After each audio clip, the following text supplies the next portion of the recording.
госпожа Илияна Йотова.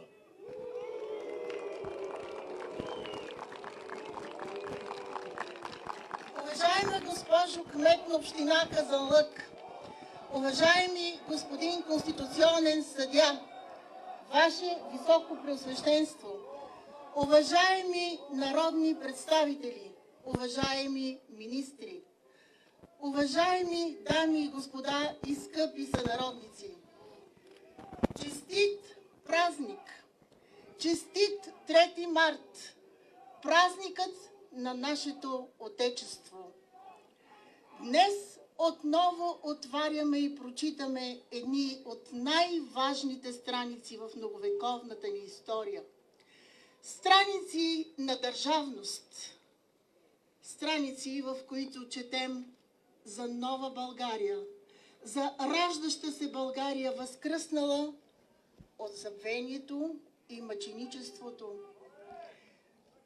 изправила снага от великия дух на българското възраждане, от огньовете на въстанието, дала най-страшния завет на своите синове и дъщери – свобода или смърт, и извоювала тук, на този величествен връх, заедно с доблестните руски офицери и войници и българските опълченци, своето освобождение. Страници, които обединяват народа.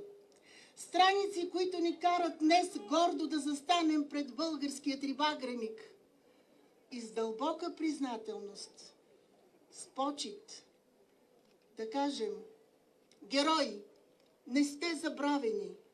Днес е ден, в който ще се поклоним пред вас, пред всички светли образи на българската свобода.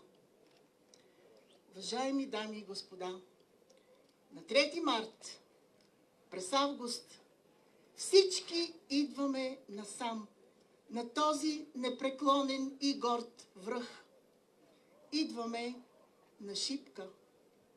Водим децата си и внуците си за ръка, за да им предадем святата българска памет.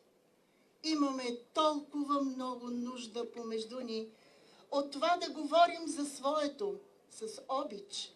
На висок глас днес от този висок връх да се чува: ние, нас, българи.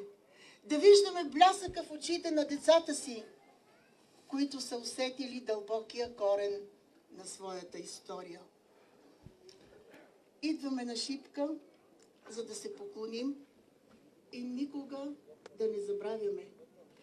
Защото времето минава, но пред този връх, който 148 години се вписа завинаги в българската памет и в българското съзнание, времето е безсилно.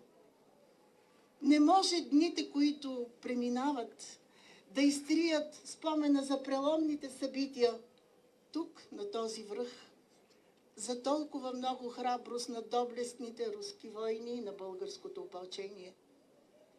Точно тук, на Шипка, преминаващите минути, часове, години, векове не затъмняват, а блести с още по-голяма сила нашето поклонение и признателност за чутовния им подвиг и за чутовната им храброст. Затова времето е безсилно. Защото този връх е част от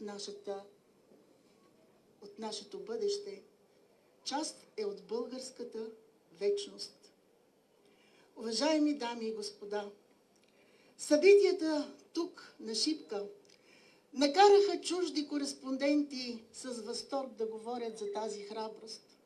Да кажат, че тук по тези върхове се е възродила памета на нашите прадеди, на Крум, на Симеон и на Самуил. Да кажат, че тази храброст и битката, която се води тук по тази земя, може да буди само възхищение и този народ заслужава не друго, а своята съвършенна свобода. Затова този връх и орлово гнездо са сложили печата на историята върху съдбата на целия ни народ. Върху съдбата на всеки един от нас. И какво ни учи? Учи ни, скъпи сънародници, какво е да бъдеш свободен вътре в себе си. Какво е вярата? Учи ни как да продължим напред. Учи ни, що е любов към Отечеството. И тогава саможертвата не е гибел. Саможертвата е безсмъртие. Затова най-величественият паметник на българската свобода е точно тук, на Шипка. Славата не е нито в камъка, нито в бронза. Славата не се измерва с това. Но всеки може да мери себе си, колчем вдигне поглед нагоре. Защото Шипка не е само място за чутовен подвиг. Шипка е крепост на българската памет. И тя е неподвластна на всякакво злободневие, на всякакво разделение и на всякаква омраза.